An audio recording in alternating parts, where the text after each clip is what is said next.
In 1913, Congress passed a document that restructured how money, credit, and banking would function in the United States. The language is public, the authority is legal, and the consequences affect every citizen. The Federal Reserve Act begins by stating its purpose: to provide for the establishment of Federal Reserve banks, to furnish an elastic currency, to afford means of rediscounting commercial paper, to establish a more effective supervision of banking in the United States, and for other purposes.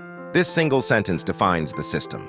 An elastic currency means the money supply can expand or contract. It is no longer fixed. Money responds to policy decisions, not just physical supply. For the people, this means prices, wages, loans, and savings are influenced by decisions made inside a system, not by direct public vote. The Act then creates authority. The Federal Reserve System shall be supervised by a Federal Reserve Board. This means control is centralized. Oversight does not come from the public.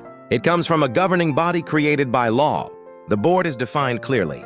The Board of Governors of the Federal Reserve System shall be composed of 7 members appointed by the President by and with the advice and consent of the Senate. These individuals are not elected. They serve long terms.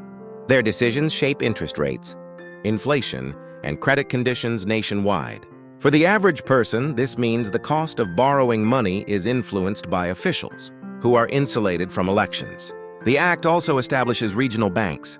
12 Federal Reserve banks shall be established in the United States. These banks are not traditional government agencies. They are federally chartered institutions designed to serve the banking system.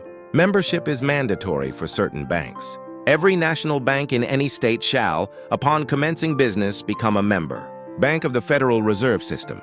This creates a closed structure. Participation is required by law. Access to liquidity and stability flows through the system. The Act addresses ownership. Every Federal Reserve Bank shall have capital stock, which shall be held exclusively by the member banks. This is where confusion often begins. The stock cannot be sold. It does not function like corporate ownership. It pays a fixed dividend and grants no direct control over monetary policy.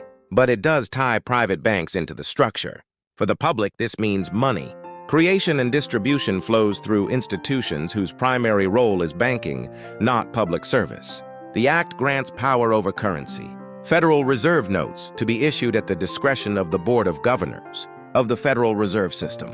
This means paper currency is not issued directly by Congress. It is issued through the Federal Reserve under legal authority.